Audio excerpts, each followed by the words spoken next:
Hello friends, कैसे हैं आप लोग। टाइम्स के यूट्यूब चैनल पर एक बार फिर से आपका स्वागत है और मैं टी कमचंद। हम बात कर रहे थे लेक्चर टेक्निकल एजुकेशन के मैथमेटिक्स के पेपर फर्स्ट के सॉल्यूशन के बारे में और हमने पार्ट नंबर 15 तक कंप्लीट कर लिया था, मींस क्वेश्चन नंबर 139 तक। आज बात करेंगे हम लोग क्वेश्चन नंबर 140 से लेकर के क्वेश्चन नंबर 150 तक और इस पेपर फर्स्ट के सॉल्यूशन को क्या करेंगे, कंप्लीट करेंगे। सारे के सारे जितने भी पार्ट्स हैं उन सब के लिंक्स जो है वो डिस्क्रिप्शन बॉक्स में दिए हुए हैं, साथ ही साथ इसकी प्लेलिस्ट है उसका भी लिंक जो है वो डिस्क्रिप्शन बॉक्स में दिया हुआ है। अगर आपने नहीं देखा हो तो वहां पे क्लिक करके देखिए। साथ ही साथ जो आपके पास में पेपर फर्स्ट है उस पेपर फर्स्ट को डाउनलोड करने का लिंक भी साथ ही साथ दिया हुआ है। तो चलो बात करते हैं बिना टाइम वेस्ट के क्वेश्चन नंबर 140 से लेकर के क्वेश्चन नंबर 150 तक। और क्वेश्चन नंबर 140 को ध्यान से पढ़ो। क्वेश्चन नंबर 140 के अंदर आपको दिया हुआ है कि आपके पास में एक इंटीग्रेशन है और उस इंटीग्रेशन के वैल्यू को क्या करना है, आपको फाइंड आउट करना है। लेकिन जो आपका इंटीग्रेशन है वो कैसा इंटीग्रेशन है, एक कॉम्प्लेक्स इंटीग्रेशन है जो एक रीजन सी पे दिया हुआ और सी आपके पास में एक सर्कल दिया हुआ मोड जेड इक्वल टू कितना 2। इस सी पर क्या करना है, इस इंटीग्रेशन के वैल्यू को फाइंड आउट करना। इसके लिए हम क्या करते हैं, एक थ्योरम अप्लाई करते हैं। वो थ्योरम ये है कि अगर आपके पास में एफ ऑफ जेड कोई फंक्शन है तो उसको डेरिवेटिव्स को कैलकुलेट करने का जो फॉर्मूला होता है उसको अप्लाई करते हैं। फॉर्मूला ये रहा, एफ ऑफ जेड आपके पास फंक्शन है और सी के अंदर अगर हम कोई पॉइंट लेते हैं, इस रीजन के अंदर ए कोई पॉइंट है तो उस पॉइंट पर उस फंक्शन का जो nth डेरिवेटिव कैलकुलेट करने का फॉर्मूला होता है वो ये रहा। ध्यान देना, ये हमारा जो फंक्शन एफ ऑफ जेड है जो है वो इस सी पर क्या होता है, वो एनालिटिक होता है। सी पर और सी के अंदर दोनों क्या होता है, एनालिटिक होता है। तब उसके किसी पॉइंट पर हमें क्या करना है, उसके डेरिवेटिव्स का वैल्यू कैलकुलेट करनी है, उसका फॉर्मूला ये रहा। अगर हम इसको अपने क्वेश्चन से कंपेयर करते हैं तो कंपेयर करने में पाते हैं कि हमारा एफ ऑफ जेड जो है वो e की पावर जेड स्क्वायर है, a की वैल्यू i आती है और n की वैल्यू 3 आती है। तो जैसे हम यहाँ पे पुट करेंगे तो n की वैल्यू 3 आती है, हम इसका मतलब हमें क्या चाहिए, उस फंक्शन f का कौन सा डेरिवेटिव, थर्ड डेरिवेटिव चाहिए। तो हम क्या करते हैं, हमारे फंक्शन f को डिफरेंशिएट करते हैं z के रेस्पेक्ट में। f डैश z निकाला, f डबल डैश z निकाला और फाइनली हमने क्या कर लिया, f ट्रिपल डैश z निकाला। जैसे हम f ट्रिपल डैश z निकालते हैं, इस फॉर्मूले के अंदर n की वैल्यू 3 रखते हैं, a की वैल्यू i रखते हैं और f of z e power z square रखते हैं, तो ये जो इंटीग्रेशन है वो कन्वर्ट होकर किस में आ जाता है, इसमें आ जाता है। मींस हमें क्या करना है, हमारा जो फंक्शन f है उसका हमें ट्रिपल डिफरेंशिएट, उसको 3 टाइम डिफरेंशिएट करके उसमें क्या करना है, i पुट करना है। इसके वैल्यू कैलकुलेट करते हैं, यहां से z equal to i put कर दो। पुट करने पे हमारा पास में एक्सप्रेशन ये आता है, कैलकुलेट करते हैं, हमारा आंसर कितना आ गया, ये आ गया, जो हमारे 140 के आंसर में कौन सा है, आंसर नंबर 3 है। तो कुछ नहीं था इसमें, आपको ये फॉर्मूला याद होना चाहिए। कॉम्प्लेक्स एनालिसिस का इक्वेशन था, डेरिवेटिव्स ऑफ एनालिटिक फंक्शन का था, इसमें आपको अप्लाई करना और क्वेश्चन का आंसर निकालना। अब बात करते हैं क्वेश्चन नंबर 140 की। ये तो 140 था, सॉरी, क्वेश्चन नंबर 141 की बात करते हैं। क्वेश्चन नंबर 141 के अंदर आपको दिया हुआ है एक फंक्शन और क्वेश्चन के अंदर बोला गया है कि ये फंक्शन आपके पास में एनालिटिक है, तो ए बी और सी के वैल्यूज को क्या करना है, आपको फाइंड आउट करना है। ध्यान से देखो, क्वेश्चन के अंदर क्या बोला गया, आपके पास में f ऑफ z, यहाँ पे x नहीं है, यहाँ पे f ऑफ z है और f ऑफ z जो है आपके पास में इस फॉर्म में दिया हुआ है। और क्वेश्चन के अंदर बोला गया कि f ऑफ z जो है वो आपका एनालिटिक है और f ऑफ z अगर एनालिटिक है तो आपको क्या करना है, इस एक्सप्रेशन के अंदर जो a, b और c नजर आ रहा है उसकी वैल्यूज को क्या करना है, फाइंड आउट करना है। उसके लिए ध्यान से देखो, अगर हमारे पास में f ऑफ z किस फॉर्म में है, u प्लस ib के अंदर है और ये आपके पास में एनालिटिक है, तो हम सबको पता है कि CR इक्वेशन को क्या करता है, सेटिस्फाई करता है। इस फंक्शन से हम इसका कंपैरिजन करेंगे, u की वैल्यू ये आ गई, v की वैल्यू ये आ गई, CR इक्वेशन को सेटिस्फाई कर रहा है। क्यों कर रहा है, क्योंकि f क्या दिया हुआ है, एनालिटिक दिया हुआ है और CR इक्वेशन होता है ux का मतलब delta u over delta x है, u का x के रिस्पेक्ट में partial differentiation, vy means v का y के रिस्पेक्ट में partial differentiation, uy means u का y के रिस्पेक्ट में और vx मतलब v का x के रिस्पेक्ट में पार्शियल डिफरेंशिएशन। ये CR इक्वेशन होती है। यहां पर हम क्या करते हैं, ux इसका x के रिस्पेक्ट में करेंगे तो ये 1 आएगा, ये 0 आएगा, तो यहाँ पे तो 1 आ गया। vy का मतलब v का y के रेस्पेक्ट में करेंगे, ये 0 हो गया, यहाँ से माइनस c आ गया, तो c की वैल्यू कितनी आ गई, -1।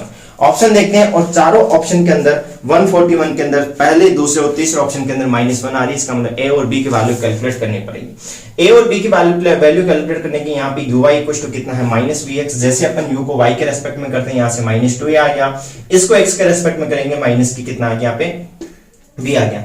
सॉरी, यहाँ पे एक बार देखो, यहाँ पे हाँ ये माइनस साइन है तो माइनस का b आ गया।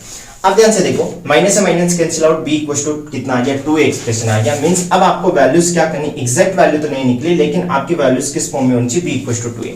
जब हम ऑप्शंस को मैच करते हैं तो पहले ऑप्शन के अंदर a की वैल्यू अगर हम देखते हैं 1 लेते हैं तो a की वैल्यू जैसे यहाँ पे 1 पुट करते हैं तो b की वैल्यू कितनी मिल गई, 2 मिल गई।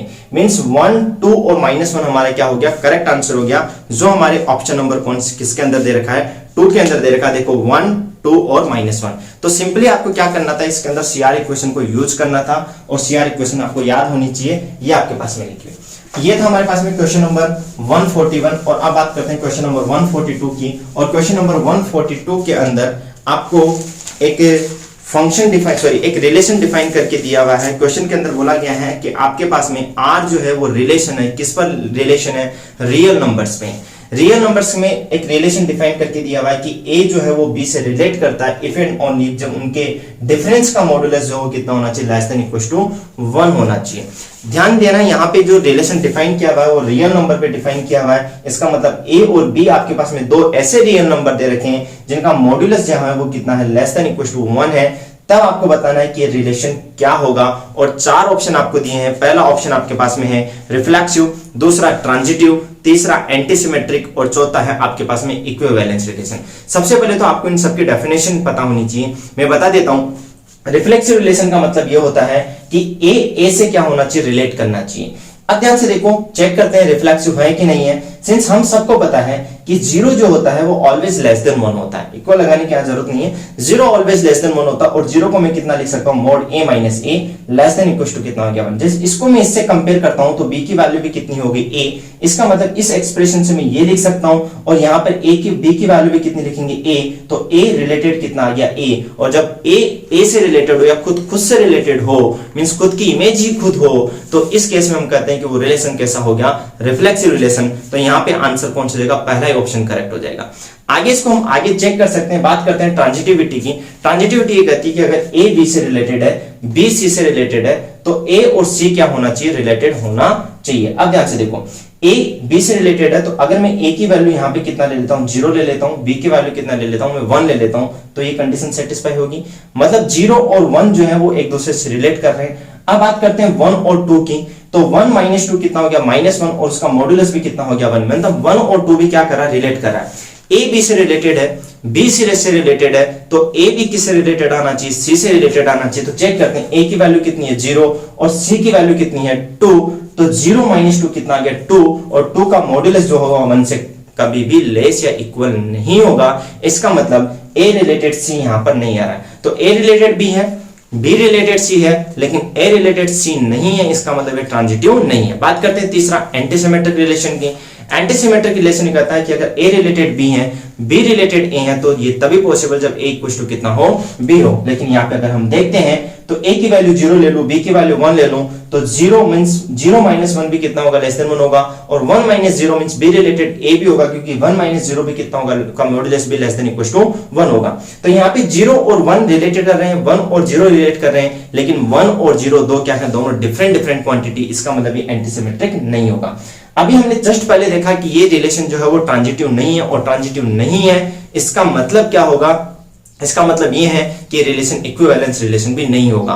इक्विवेलेंस रिलेशन क्यों नहीं होगा, क्योंकि इक्विवेलेंस रिलेशन के लिए हमें क्या चाहिए, वो आपका रिफ्लेक्सिव होना चाहिए, सिमेट्रिक होना चाहिए, ट्रांजिटिव होना चाहिए। लेकिन हमारा रिलेशन ट्रांजिटिव ही नहीं है, तो इसका मतलब इक्विवेलेंस नहीं होगा। तो करेक्ट आंसर इसका कौन सा हो जाएगा, 1 इज द करेक्ट आंसर। अब बात करते हैं क्वेश्चन नंबर 143 की। और क्वेश्चन नंबर 143 को ध्यान से देखो। क्वेश्चन नंबर 143 के अंदर कुछ भी नहीं दिया हुआ, आपके पास में एक फंक्शन जो है वो डिफाइन करके दिया हुआ, और रियल नंबर से रियल नंबर के अंदर फंक्शन आपका डिफाइन किया हुआ है f of x equal to x upon 1 minus x upon x square plus 1 आपके पास में डिफाइन करके दिया हुआ है। और क्वेश्चन के अंदर बोला गया है कि आपको बताना है कि यहाँ पे for all x belongs to r लगा देते हैं। ये फंक्शन आपका डिफाइन करके दिया हुआ है, और 4 ऑप्शन आपको दिए हुए हैं कि बताना है कि इंजेक्टिव होगा, सर्जेक्टिव होगा, injective and surjective, neither injective nor surjective, कौन सा ऑप्शन करेक्ट होगा।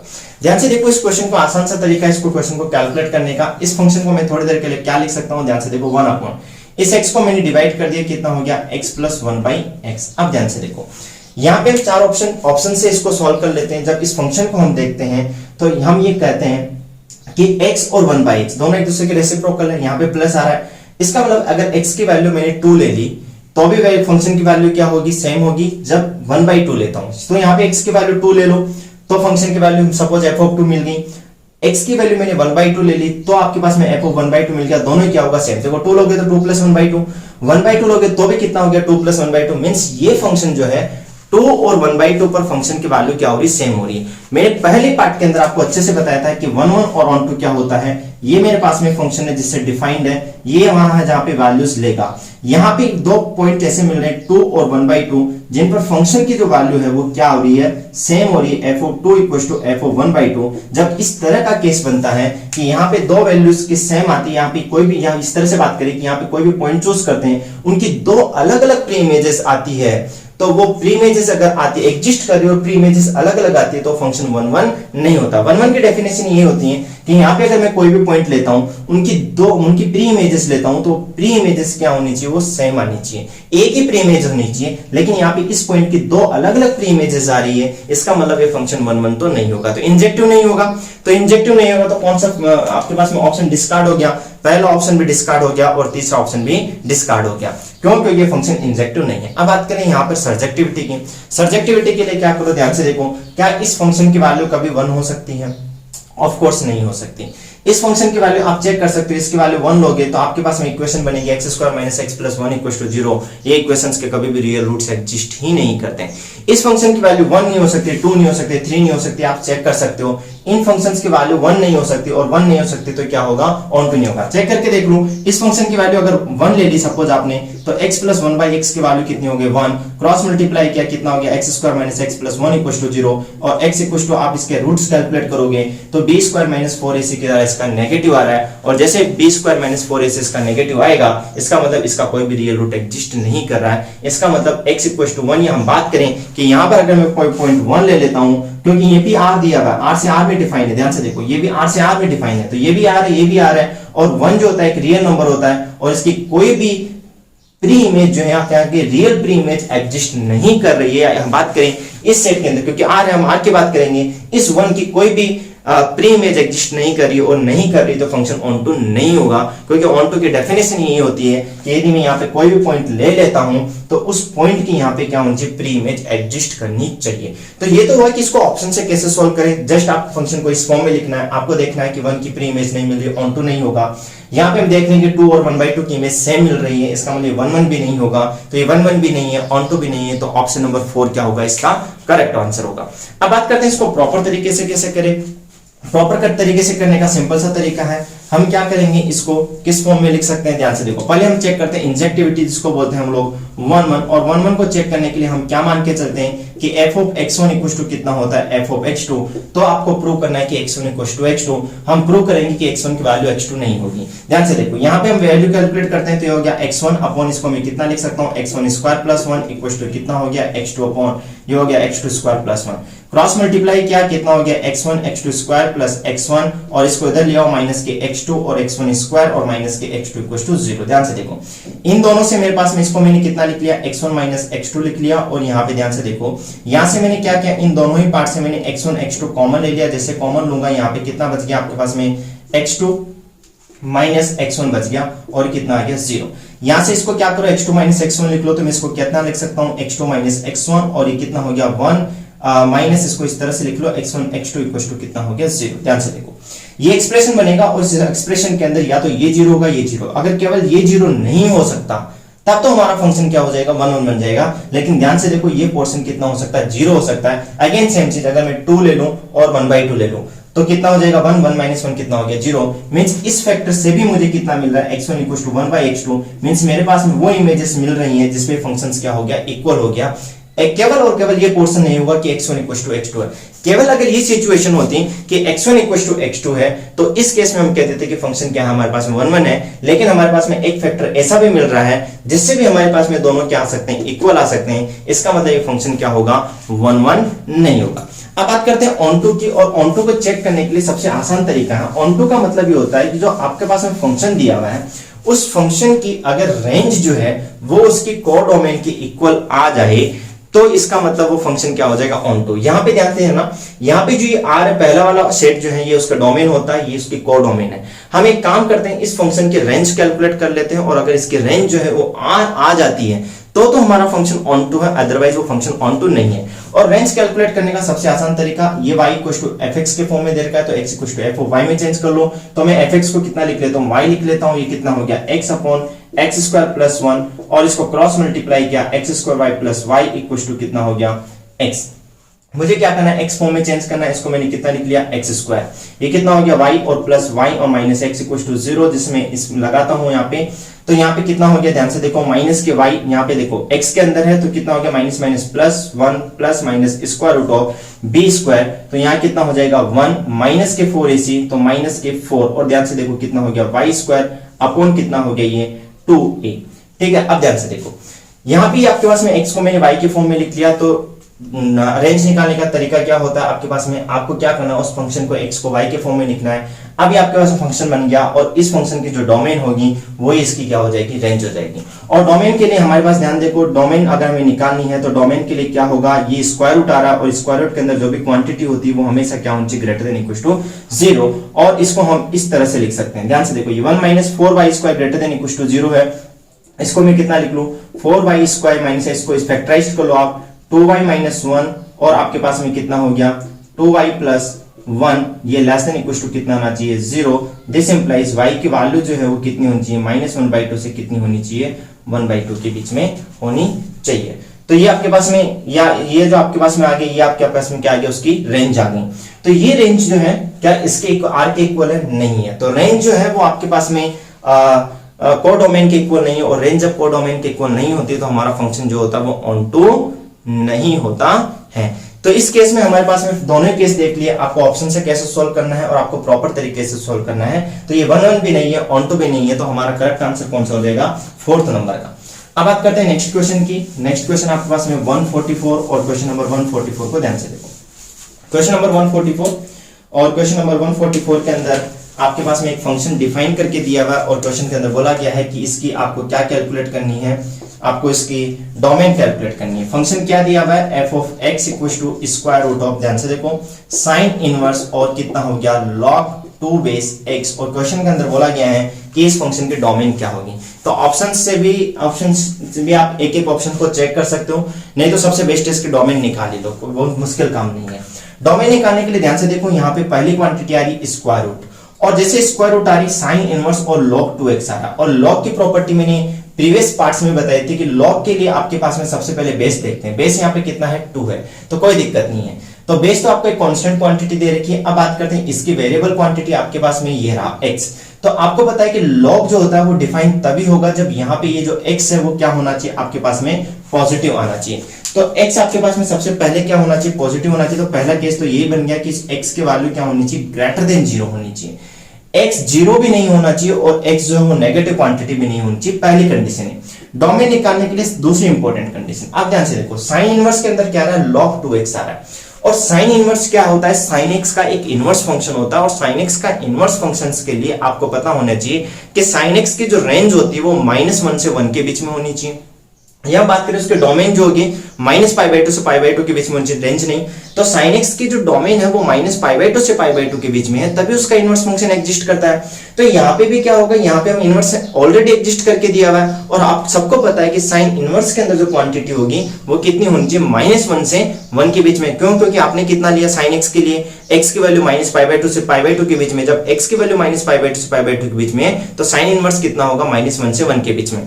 तो यहाँ पर इस फंक्शन के डिफाइन होने के लिए, इस इनवर्स की प्रॉपर्टी को सेटिस्फाई करने के लिए साइन इनवर्स के अंदर जो क्वांटिटी आ रही है, इस क्वांटिटी log 2x की वैल्यू जो है वो कितनी होनी चाहिए, -1 से 1 के बीच में होनी चाहिए। और ऑफ कोर्स जैसे -1 से 1 के बीच में होगी, इस साइन इनवर्स की वैल्यू कितनी होगी आपके पास में, -π/2 से π/2 के बीच में। अब देखो ध्यान से देखो, यहाँ पे आपके पास में क्वांटिटी है, तो तीसरा यहाँ पे जो रूल अप्लाई करेंगे वो रूल ये होगा, तीसरी इंपॉर्टेंट चीज यहाँ पे कि जैसे आप यहाँ पे साइन इनवर्स है, तो मैंने कहा कि साइन जैसे आप -1 से 1 के बीच में लोगे, साइन इनवर्स -π/2 से π/2 के बीच में आएगा, और जैसे माइनस में अगर क्वांटिटी आ गई तो स्क्वायर रूट के अंदर माइनस क्वांटिटी किसमें चल जाएगी, कॉम्प्लेक्स नंबर बन जाएगा, जो हमें नहीं चाहिए। क्योंकि डोमेन हमें क्या चाहिए, एक रियल नंबर चाहिए, एक रियल क्वांटिटी चाहिए, और रियल क्वांटिटी के लिए तीसरी इंपॉर्टेंट चीज यहाँ पे हो जाएगी कि sine inverse log 2 base x जो है वो आपके पास में या तो 0 हो जाए या ग्रेटर देन इक्वल टू 0 हो जाए। और सबसे इंपॉर्टेंट चीज यहाँ पे कि साइन इनवर्स जो होगा वो लेस देन इक्वल टू कितना होगा, ऑफ कोर्स π/2, π/2 से बड़ा तो नहीं हो सकता। तो ये तीन क्वांटिटी, इन तीनों को क्या करना है, हमें सॉल्व करना, और सॉल्व करके हमें आंसर निकालना। तो पहली क्वांटिटी तो आपके पास में x ग्रेटर देन 0 है, तो इसको मैं कितना लिख लूं, 0 से लेकर के इनफाइनाइट तक। इसको सॉल्व करते हैं। इसको सॉल्व करोगे, ध्यान से देखो, यहाँ पे 2 बेस है और 2 जो है वो ग्रेटर देन 1 बेस आपके पास में दिया हुआ है, और जब 1 ग्रेटर देन है तो इनइक्वालिटी का साइन क्या होगा, चेंज नहीं होगा। ये मैं पहले भी आपको बता चुका हूं। तो जैसे 2 को आप यहां से हटाओगे, ये कितना हो गया, 2 की पावर -1, तो 1/2 लेस देन इक्वल टू, यहाँ पे कितना हो गया, x और लेस देन इक्वल टू, ध्यान से देखो ये कितना हो गया 2। तो एक पार्ट आपके पास में कितना आ गया कि x के वैल्यू कहां से कहां होनी चाहिए, 1/2 से लेकर के 2 तक। इन सबका बाद में क्या लेंगे, इंटरसेक्शन। अब ध्यान से देखो, इस पार्ट को सोल्व करें तो साइन इनवर्स π/2 की वैल्यू कितनी हो जाएगी, 1। तो इसको मैं इस तरह से लिख लेता हूं, साइन इनवर्स 0 कितना होगा, 0 लेस देन इक्वल टू, ये आपके पास में आ गया log 2 बेस x, और साइन इनवर्स π/2 कितना होगा, less than equal to 1। log 2 बेस, अगेन इसको कैलकुलेट करेंगे, 2 की पावर कितना हो गया, 0 कितना हो गया 1 लेस देन इक्वल्स टू, ध्यान से देखो यहाँ पे कितना हो गया x, और लेस देन इक्वल्स टू कितना हो गया 2। मींस पहले पार्ट से मुझे ये मिला, दूसरे पार्ट से ये मिला, और तीसरे पार्ट से मुझे क्या मिला, ये मिला। तीनों को क्या करते हैं हम लोग, नंबर लाइन पे प्लॉट करते हैं और देखते हैं। ये आपके पास में 0 है, x की वैल्यू 0, और पहला पोर्शन ये कहता है कि आपके पास में 0 को नहीं लेना, इसलिए होल ले रहा हूं, 0 से बड़ी क्वांटिटी लेनी। दूसरा पार्ट कहता है कि x की वैल्यू 1/2 से 2 के बीच में है, ऑफ कोर्स 1/2 यहाँ पे होगा, लेकिन 1/2 को भी लेना है, और 2 यहाँ पे 2 है, इसको भी लेना है, इन दोनों के बीच में है। तीसरा इंपॉर्टेंट पार्ट आपका कहता है कि x के वैल्यू 1 से लेकर के 2 तक, 1 यहाँ पे होगा, 2 यहाँ पे है, यहां से लेकर के यहाँ तक। जब हम तीनों ही पार्ट को देखते हैं तो हम पाते हैं कि तीनों पार्ट के अंदर जो कॉमन पार्ट है, वो कॉमन पार्ट कौन सा होगा, ये। तो दिस इंप्लाइज जो x के वैल्यू है वो कितनी होनी चाहिए, क्लोज्ड इंटरवल 1, 2 के अंदर आपके पास में होनी चाहिए। तो करेक्ट आंसर कौन सा होगा, x बिलोंग्स टू 1/2, और ये आपके पास में दे रखा 144 के अंदर आंसर नंबर 2 या ऑप्शन नंबर 2, ये 2 आपका करेक्ट ऑप्शन है। अब बात करते हैं क्वेश्चन नंबर 145 के अंदर, और क्वेश्चन नंबर 145 में यही बता देता हूं। सिंपल सा क्वेश्चन था ग्रुप थ्योरी का। आपके पास में एक सेट डिफाइन करके दिया हुआ है, और सेट आपके पास में है 0, 1, 2 और अप टू कितना दिया हुआ है, ये 4 तक। और ऑपरेशन जो आपको दिया हुआ है वो दिया हुआ है +5। +5 का मतलब उसको बोलते हैं एडिशन मॉड्यूलो 5। दो नंबर्स के बीच में एडिशन मॉड्यूलो 5 का मतलब क्या होता है, मैं पहले भी बता चुका हूं। सपोज अगर मुझे लिखना है a + 5 और b, तो इसका मतलब क्या होगा, a और b को आपको ऐड करना है, और ऐड करके क्या करना है, उसको 5 से डिवाइड करना है। डिवाइड करने पर जो रिमाइंडर आता है वो यहां पे लिखना है। तो करेक्ट आपका क्या होगा, उसका रिमाइंडर आपको लिखना है, लेकिन रिमाइंडर कब, जब a और b को ऐड करके 5 से डिवाइड करता हूं। अब क्वेश्चन को ध्यान से पढ़ते हैं। क्वेश्चन नंबर 145, इसका आंसर होगा 2, और 2 के अंदर आपके पास में 4। क्वेश्चन के अंदर बोला गया कि ये सेट आपके पास में है, ये एडिशन मॉड्यूलो डिफाइन करके क्वेश्चन में दिया, वो इस फॉर्म में दिया। उसका कंक्लूजन ये होता है कि a और b को ऐड करो और 5 से डिवाइड करो, तो उसका क्या होना चाहिए, रिमाइंडर आपको लिखना है। आगे क्वेश्चन के अंदर बोला गया था इनवर्स एलिमेंट ऑफ 1, तब आपको बताना है कि आपके पास में एक एलिमेंट जो 1 है, इस 1 का इनवर्स क्या होगा। इनवर्स का कैलकुलेट करने का तरीका क्या होता है कि 1 को मैं किससे ऑपरेट करूं, किसी भी ग्रुप के अंदर इनवर्स निकालने का तरीका होता है कि a का इनवर्स क्या होगा, कि a को मैं किससे ऑपरेट करूं कि उस ग्रुप की आइडेंटिटी मिल जाए। तो यहां पे मुझे 1 का इनवर्स निकालना है, तो मैं 1 को किससे ऑपरेट करूं। अब ऑपरेशन कौन सा दिया है, एडिशन मॉड्यूलो 5, किससे ऑपरेट करूं। सपोज b से ऑपरेट करने पर मुझे इस ग्रुप की क्या मिल जाती है, आइडेंटिटी, और आप सबको पता है इस ग्रुप की आइडेंटिटी कितनी है, 0। अब ध्यान से देखो, इसका मतलब क्या हो गया, इसका मतलब यह हुआ कि 1 को मैं किससे ऐड करूं और फिर 5 से डिवाइड करूं कि रिमाइंडर 0 बच जाए। तो ऑफ कोर्स देखते हैं, 1 को अगर मैं 4 से क्या करता हूं, 1 को 4 से ऐड करता हूं और 5 से डिवाइड करता हूं, रिमाइंडर कितना आएगा, 0, क्योंकि 1 + 4 कितना होगा, 5, और 5 को 5 से डिवाइड करने पर रिमाइंडर कितना आ गया, 0। दिस इंप्लाइज यहां से b की वैल्यू कितनी आ गई, 4। तो इसका मतलब जो 1 होगा, उस 1 का इनवर्स मुझे कितना मिल गया, वो इनवर्स मिल गया 4, जो ऑप्शन नंबर किसके अंदर है, 2 के अंदर। तो 145 और 145 का करेक्ट आंसर है 2। ये भी आसान सा क्वेश्चन था ग्रुप थ्योरी का, जस्ट आपको इनवर्स कैलकुलेट करना था। अब बात करते हैं हम लोग क्वेश्चन नंबर 146 की। क्वेश्चन नंबर 146 इजी क्वेश्चन था। इसके अंदर आप दो तरह से क्वेश्चन को कैलकुलेट कर सकते हो। ए आपके पास में एक सेट दिया हुआ है डिफाइन करके xy, सच दैट y की वैल्यू कितनी है आपके पास में 1/x, और बोला गया है कि x कितना है, 0 नहीं है, और x आपके पास में क्या है, रियल नंबर है। एक सेट आपको दिया हुआ है, दूसरा सेट आपको दिया हुआ है b, और b डिफाइन करके दिया हुआ है x, y, और आपके पास में बोला गया है कि y कितना है, -x है, और x बिलोंग्स टू कितना है, r है। तब आपको बताना है कि a इंटरसेक्शन b की वैल्यू कितनी होगी। ध्यान से देखो, सिंपल सा क्वेश्चन था। आंसर इसका 3 ऑप्शन है। a इंटरसेक्शन b की वैल्यू कितनी आएगी, 5 आएगी। आएगी कैसे कैलकुलेट करें इस क्वेश्चन को, ध्यान से देखो। पहला तरीका तो यही है आपके पास में कि आप क्या करो, यहां से ये जो आपके पास में a दिया हुआ है ये कितना हो गया एक्स वाई इक्वल टू 1। तो पहला तरीका जो मेथड नंबर फर्स्ट की अगर मैं बात करूं, इधर साइड में लिख देता हूं, मेथड नंबर फर्स्ट, पहला जो सेट आपके पास में दिया हुआ है वो आपके पास में कितना हो गया एक्स वाई इक्वल टू 1, लेकिन ध्यान देना यहाँ पे x के वैल्यू 0 नहीं है। दूसरा जो सेट आपके पास में दिया हुआ है वो दूसरा कितना दिया हुआ है, यहाँ पे y plus x equal to कितना दिया हुआ है 0। तो पहला तरीका तो यही होगा कि आप एक काम करो, यहां से क्या करो x की वैल्यू निकालो, क्योंकि आपको इंटरसेक्शन निकालना है, इंटरसेक्शन का मतलब इन दोनों का इंटरसेक्शन पॉइंट्स निकालने हैं। तो आप ये काम करो, पहले x की वैल्यू निकालते हैं फिर y की वैल्यू निकालते हैं। तो यहां से क्या करो, यहाँ पे x की वैल्यू या y की वैल्यू 1/x हो जाएगी, यहाँ पे पुट कर दो। जैसे y की वैल्यू 1/x यहाँ पे पुट करोगे कितना हो गया 1/x, और प्लस कितना हो गया x इक्वल टू कितना आ गया 0। दिस इंप्लाइज x स्क्वायर और प्लस 1 इक्वल टू 0 आ गया। और आप सबको पता है कि x square plus 1 equal to 0 के कोई भी रियल रूट एग्जिस्ट नहीं करते। इसका मतलब आपको इन दोनों के अंदर x कोऑर्डिनेट कोई भी कॉमन नहीं मिलेगा। सिमिलरली आपको इक्वेशन कौन सी मिलेगी, y square plus 1 equal to 0 आप देखते हो तो इसके भी कोई रियल रूट एग्जिस्ट नहीं करते हैं। इसका मतलब a और b सेट में कोई भी कॉमन एलिमेंट नहीं होगा। अब ध्यान से, ये तो मेथड नंबर फर्स्ट था। मेथड नंबर सेकंड, ये भी आसान सा मेथड है, कुछ भी नहीं करना, आपको दोनों के ग्राफ पता होने चाहिए। ये आपके पास में क्योंकि दोनों एक्स वाई में दे रखे हैं तो मैं कार्टेशियन कोऑर्डिनेट सिस्टम बना देता हूं। इसको देखता हूं तो ये क्या हो गया, रेक्टेंगुलर हाइपरबोला हो गया। ये किस तरह का आपका ग्राफ बनेगा, इस तरह का आपके पास में ग्राफ होता है, y plus x equal to 0। आप देखोगे ये आपके पास में लाइन होती है जो ओरिजिन से पास होती है। क्या ये लाइन और ये कर्व एक दूसरे को कहीं पे इंटरसेक्ट कर रहे हैं, नहीं कर रहे हैं। इसका मतलब ये दोनों इंटरसेक्ट नहीं कर रहे, दो कर्व एक दूसरे को इंटरसेक्ट नहीं कर रहे, तो इनका कोई भी पॉइंट ऑफ इंटरसेक्शन नहीं होगा। और पॉइंट ऑफ इंटरसेक्शन नहीं होगा तो a इंटरसेक्शन b की वैल्यू कितनी आ जाएगी, 5 आ जाएगी। तो ये क्वेश्चन भी आसान था, ये था क्वेश्चन नंबर 146। अब बात करते हैं क्वेश्चन नंबर 147 की। और क्वेश्चन नंबर 147 के अंदर आपके पास में जो आंसर है वो आंसर है 3। क्वेश्चन नंबर 147 के अंदर क्या बोला गया है, क्वेश्चन नंबर 147 के अंदर बोला गया है कि आपके पास में G जो है वो ग्रुप है all 2x2 non singular matrices. और आपने पढ़ा होगा इसको बोलते हैं GL2R, general linear group of order 2। General linear group का मतलब होता है उसका डिटरमिनेंट जो है वो non zero, non singular matrix का मतलब उसका डिटरमिनेंट 0 नहीं है। तो आपको G दिया हुआ है और G के अंदर दिया हुआ है कि आपके पास में जो मैट्रिक्स है वो 2x2 की मैट्रिसेस है सच दैट इनका determinant means AD minus BC not equal to 0। Question के अंदर बोला गया इसके अंदर वो सारे की सारे मैट्रिसेस हैं और किसके ऊपर ली हुई है, अवर रियल नंबर्स के ऊपर ली हुई, मींस A B C और D सारे के सारे आपके पास में क्या है, रियल नंबर है। ये G आपको सेट दिया हुआ है। आगे क्वेश्चन के अंदर बोला गया centre of G। Centre of G को डिनोट किससे करते हैं, किसी भी ग्रुप के लिए सेंटर ऑफ G कितना होता है, G के वो एलिमेंट, या इस तरह से लिख लें G belongs to G such that xg equals to कितना आ जाए gx for all x belongs to G। Means G के अंदर वो एलिमेंट्स जो G के ही हर एलिमेंट के साथ क्या करते हो, कम्यूट करते हो, वो क्या होता है, उसका सेंटर ऑफ ग्रुप होता है। इस क्वेश्चन के अंदर बोला गया कि G आपके पास में ये है तो इसका सेंटर ऑफ ग्रुप क्या होगा।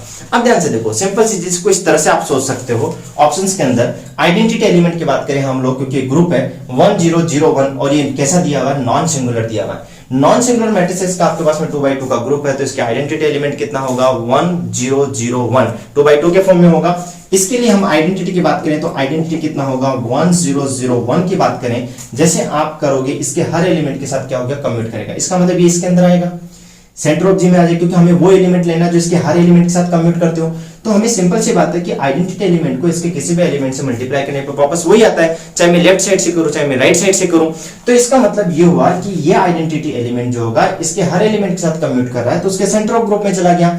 अब बात करते हैं आगे, सिंपल सी बात करते हैं, अगर मैं 1 1 की जगह क्या कर देता हूं, 2 2 कर देता हूं तो भी 2 बाहर ले लो तो आइडेंटिटी बन गया, 2i बन गया। यहां बात करें कि xi, जिसको बोलेंगे x कोई भी रियल नंबर हो, i for identity matrix, xi जो होगा वो उसके सेंटर ऑफ ग्रुप में होगा, क्योंकि xi इसके हर एलिमेंट के साथ क्या करेगा, कम्यूट करेगा।